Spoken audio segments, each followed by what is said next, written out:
করে কষিয়ে নিচ্ছে। এবার জলটা গরম করতে দিয়েছি, দিয়ে দেবো এবার। চিংড়ি মাছ দিয়ে সব কিছুতে কষিয়ে নিচ্ছে, আর হালকা একটু জল দিয়ে তারপরে নাড়াচাড়া দিয়ে একটু ভিজে নামিয়ে দেবো পটল চিংড়ি। দেখো তোমাদের সঙ্গে এটা শেয়ার করছি, পটল চিংড়ি। তোমার দাদাভাই সেদিন চিংড়ি নিয়ে এসছে, আমি বলেছি একদিন পটল চিংড়িটা খাই, আমাদের তো সচরাচর খাই না। এই মশলা খেয়ে আমার খুব পেটে ব্যথা হয়েছে, কি বলবো। পটল চিংড়িটা খেতে এত ভালো হয়েছিল, কি বলবো। পরে এডিট করছি। দেখো আজকে দুপুরের মেনুতে আছে পটল চিংড়ি। দেখতে পাচ্ছ কিনা, পিছনে ক্যামেরাটা আমার একটু খারাপ হয়ে গেছে, পরিষ্কার আসছে। পটল চিংড়িটা দেখতে তো খুব ভালো হয়েছে, আর লাইটটাও কম মেঘ হয়েছে। এটা হলো ট্যাংরা মাছের ঝাল, আর এইটা হলো ডিম আলুর তরকারি, এটা হলো কালকের ভাত, আর এইটা হলো আজকের ভাত। এইটা আমাদের আজকের মেনু। এখন চলো এটাকে লেবু নিয়ে চলে এসেছি, ভাতটা বেড়ে দিয়ে তুমি দাদাভাইকে খেয়ে নিও। ট্যাংরা মাছের ঝালটা দিয়ে দিই।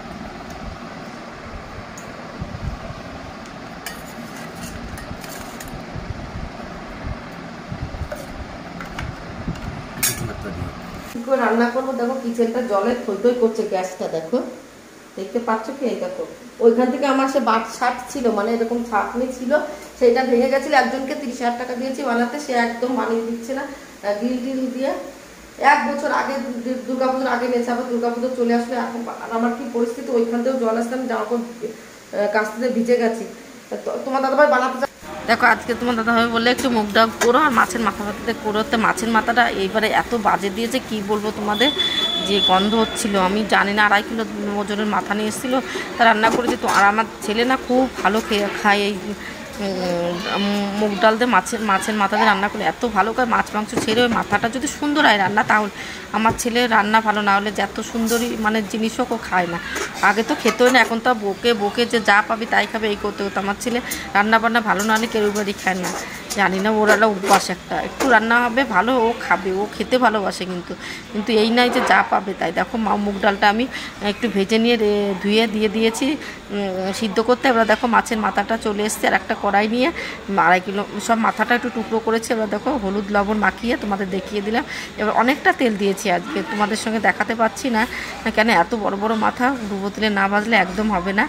আর দেখো বড় কড়াইটায় দিয়ে ভাজছি না, একটু ছোটো কড়াইটা হবে না। তাড়াতাড়ি করে রান্নাটা কমপ্লিট করতে হবে না, মাছ ভাজতে কিন্তু মাছের মাথা ভাজতে অনেকটা টাইম লাগে।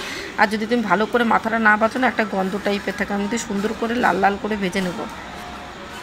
দেখো দেখতে পাচ্ছ, এবার দেখো উল্টিয়ে দিচ্ছি, আর এত ফুটছে কি বলবো, প্রচণ্ড। আমার হাতে লেগেছে, পুড়িয়ে গেছে প্রচণ্ড। তারপরে তার জন্য আমি কি করছি বলো তো, সব ভিজে চলে এসেছি স্কুল থেকে। স্কুলে আমরা কেমন পাগল, বা এবিসিতে ছুটি দেওয়ার কি দরকার, ক্লাস করো স্কুলের মধ্যে তো সব কিছু। ক্লাস সব বিকালে ছুটি দাও, তা না। একটা বৃষ্টির মধ্যে আমার ছেলে সেরকম বাইরে স্নান করতো, আমার ছেলেকে তো দেখানো যাবে না। আর এখন মাছের ভাতও হয়নি। এটাকে একটু মশলাটা করে নিই, গরম মশলা হয়ে গেছে, আমার ডাল হয়ে গেছে। এবারে গরম মশলা করে মাছটা দেবো, ভাতটা চাপাই লাগবে, জানো কখনো ওখানে জানি না। আর এখনো পটল ভাজবো 4-5টা, এটাকে করে নিই। ওই একটা নামিয়ে ভাতটা চাপাবো, পটল ভাজবো। এখনো ঘর মুছি, জামা কাপড় কেটে রেখে দিয়েছি না।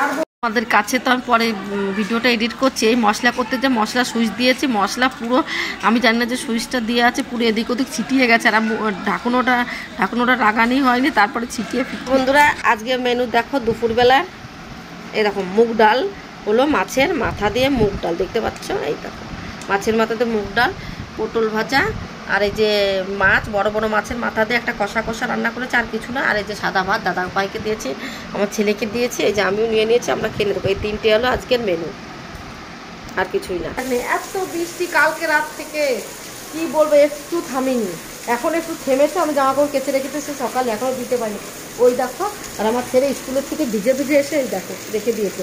চলো এখন খাওয়া দাওয়া হয়ে গেছে, ঘর পোছা বাকি আছে, যা যা কাজ আছে করে নিই। বাসন টাসন অনেক হয়েছে, রান্নাবান্না করলাম। তোমাদের রান্নার থেকে ভিডিওটা আজকে চালু করেছি, কেন কাজ সকালবেলা যা করেছি তা দেখাতে পারবো না, অনেক সকালে করে নিয়েছি 5টা নাগাদ, ওই জন্য আর দেখাতে পারিনি। এখন দেখো এখানে জলটা চলেছি, একটু শুকা, বৃষ্টির মধ্যে থামবে না, হালকা বৃষ্টি হচ্ছে। আর ওইখানটা দেখো জল জমে গেছে কেমন করে, দেখতে গাড়ির জন্য দেখতে পাচ্ছি। ওই দেখো জলে থই বই করছে, দেখতে পাচ্ছ কি? ওই দেখো ওইখানে কিভাবে জল জমে গেছে, ওই দেখো প্রচণ্ড আরে জল জমে গেছে। তাহলে আমি জামা কাপড় নিয়ে আসি। আর আমাদের ছাদে নোংরাতে পুরো জমে গেছিলো, জল আসতে পারে। তোমার দাদাভাই বৃষ্টির মধ্যে যে ছাদটা পরিষ্কার করে দিয়েছে। এখন জলাতে ছেলে পেলে ভাড়া থাকে, বিমাল টিমালকে প্যাকেট আজকে আসলে সঙ্গে সঙ্গে আমি ধরবো। বিমাল খাবে তো থাকবি না আমাদের ঘরে, আমি বলে দেবো। চলো আমাকে জামা প্যান্ট নিয়ে আসি, বেঁধে দিই। আমি কিন্তু বৃষ্টি হোক আর তুফান হোক, আমি কিন্তু বাইরের ছাদ দিতে খুব পছন্দ করি, তোমরা তো জানোই। আর ঘরের সামনে যদি ছাটনা দিয়ে নোংরা থাকে একদম ভালো লাগে না আমার। দুবার তিনবার বাইরে ঘর আমার ছাটনা দিলে, মানে যখন পারবো না তখন, যেদিন শরীর খারাপ লাগে ভালো লাগে না সেদিন দিই না। তবু আমি একবার দুবার তো দেবোই, যত শরীর খারাপ হয় একবার দেবোই আমি। বাইরেটা পরিষ্কার না থাকলে ভালো লাগে না। আর বৃষ্টির দিনে একটু ঝাড়টা দিয়ে দিয়েছি, কী বলতো, যত সামনের বাড়ি থেকে প্রচুর নোংরা আসে, ওরা ঝাড় দেয় না কী জানি কেন। ওই সামনে যখন অনেক জোরছে বৃষ্টি আসে কী করে, ওই নোংরাগুলো আমার ঘরের সামনে চলে আসে। তার জন্য আমি ভাবছি যে এবার একটু ধুয়ে দিই, পরিষ্কার হয়ে যাক, এই বৃষ্টিতে চলে যাবে। তাই ভিজে ভিজে করছি, আর হালকা হালকা বৃষ্টি পড়ছে, তার মধ্যেই লাগছে, মানে ধুচ্ছি। ওইখানটা একটু জল নিয়ে ছাটা দিয়ে করে দিচ্ছি, তা একটু ভিজে ভিজে গেছি তবু ভালো। আর এখন তো আর জামা প্যান্টগুলো অনেকক্ষণ আগে কেচে রেখেছিলাম। আচ্ছা, ভাবছি তো দিয়ে দিই ইসে নাড়তে না প্রচুর আলিসি না, কিন্তু আমার এইটা যেই জলটা ঝরার জন্য রাখি তখন আর পরে আর কাজটা হয় না, অন্য সব কাজ হয়ে যায়, এই কাজটাই হতে চাই না। দেখো বারান্দাটা আমি একটু ধোবো বলে এইখানে আমি করছি, চিপে নিচ্ছি জলটা। আর সব জামা প্যান্টগুলো আমি তো স্নান টান করা কমপ্লিট হয়ে গেছে আমার। তা বৃষ্টি বাদলার দিন তো ওই স্নান আর একবার, মানে জামাটা আমি পরে ছেড়ে নেবো, কেন এই কাজ করছি তো একটু ভিজা ভিজা থাকলে ভাল লাগে না। আর একটা কি যতই জামা প্যান্ট শুকাচ্ছে না, একটা ভিজা ভিজা লাগছে বর্ষাকালে। আমি একটু পাংখার নিচে দিয়ে দিই, আমার ছেলেরা তোমার দাদাভাই একটু যেগুলো রেগুলার ইউজ করা ওইটা একটু জাঙ্গিয়া গেঞ্জি টেঞ্জি, তবু আমার ছেলে 3-4টে করে জাঙ্গিয়া প্যান্ট আছে, আমাদের 3-4 দিন না ধুলে কোনো অসুবিধা নেই। তবু রোজে শুকিয়ে দেওয়ার চেষ্টা করছি, রাখার জায়গা নাই তো ওই জন্য। আর এখানে চিপে নিচ্ছি দেখো, আর মোজা শুকাতে চায় না, কি বলবো।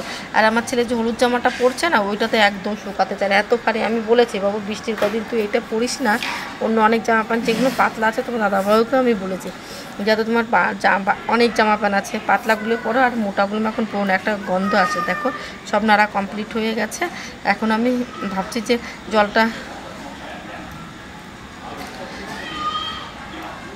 এই দেখো সবগুলো একটু সাইডে সরিয়ে রাখছি। আবার স্কুল থেকে এসেছেন আমার ছেলে একটু আগে, তার জন্য সে জামাগুলো আবার এসে রেখে দিলাম। আর এখানে জলটা ফেলে দিয়েছি। এবার দেখো, আর এইখানে জলটা যে চিপেছিলাম সেইটা দিয়ে একবারে ধুয়ে নিচ্ছি। দেখো একবার ধুয়ে বাইরেটা ঝাড় দিয়ে আসবো, জল পড়েছে না, এখানে ধুয়ে দিলে না একটু তাড়াতাড়ি শুকায়। দেখবা নোংরা, দেখো কি নোংরা দেখেছো। সেই সবাই আসছে না আমাদের বাড়ি, সবাই ভাড়া থাকে, বালি টালি নিয়ে, ওই জন্য বারবার পরিষ্কার না করলে মাছি মশা চলে আসবে। ওই জন্য ভাবছি একবারে ধুয়েই দিই। স্নান করার পর না কোনো অসুবিধা না, স্নান করার পরে কাজ করতে আমার একটা অসুবিধা হয় না। দেখো একটু ধুয়ে দিয়েছি, এবার একটু মুছে দিই, একটু পরিষ্কার হয়ে যাবে। এইখানে আবার মুছতে হবে 3-4 বার, কেন বলতো জল পড়বে তো, জামা প্যান্ট থেকে প্রচুর জল পড়বে। তবু ঠিক আছে, জল পড়ুক, তাও একটু মুছে দিয়ে যাই একবারে। পরে আর একবার 2-3 বার এই পোছাটা আমি বাইরেই রেখে দিই, আর যতবার আসি ততবার আমি পোছা লাগিয়ে যাই।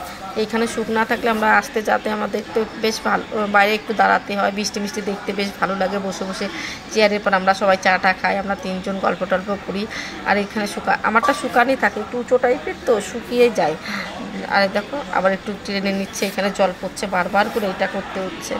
এই সাইডটা দেখো, এই সাইডটা, ওই সাইডটা পরিষ্কার হয়ে গেছে, এই সাইডটায় চলে এসেছি। আর জল পড়ছে জামার থেকে না, আবার একটু জামার থেকে জল পড়ছে, আর বারবার টেনে দিচ্ছি আর একটু মুছে দিচ্ছি।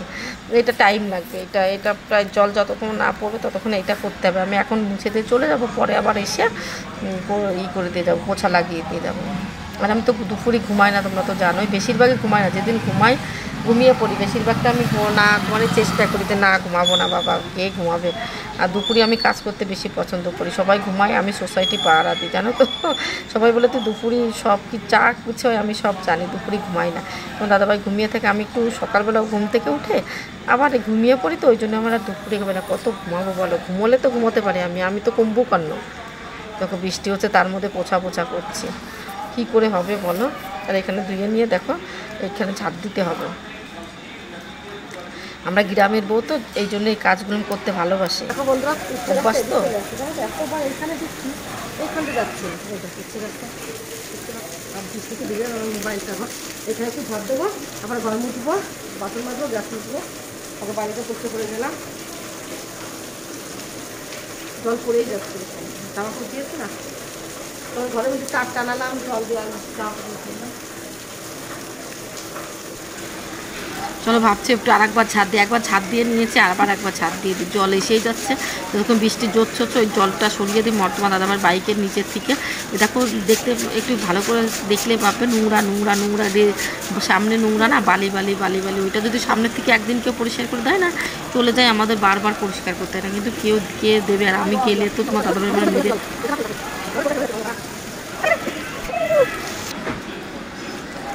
দেখো চলে এসেছি ঘর মুছতে, সব কিছু কমপ্লিট করে ঘরটা মুছে ব্যাস কাজ আমার কমপ্লিট হয়ে যাবে। লাস্টে আমি ঘর মুছি কেন, পাখা চালিয়ে দিয়েছি, ঘরটা শুকিয়ে যাবে। আমি একবার জামা টামা ছেড়ে বিছানায় উঠিয়ে মানে খাটে উঠে যাবো, আর নামার সিন নাই। ঘর একবারে বাসন টাসন মেজে ও 2-3টের মধ্যে পুরো কাজ কমপ্লিট করে বসে পড়বো। তারপরে এডিট করবো, ভিডিও করবো, না অন্যের ভিডিও তো দেখতে হয়, শুধু সবাই আমার ভিডিও দেখবে তা করলে তো হবে না। দেখো জামাটা ভিজে যাচ্ছে, দেখতে পাচ্ছি, একটু উঁচু করে নিয়ে কাজ করছে। তোমরা হেসো না, যেন টাটা বাই বাই, আজকের মতো ভিডিওটা এখানে শেষ।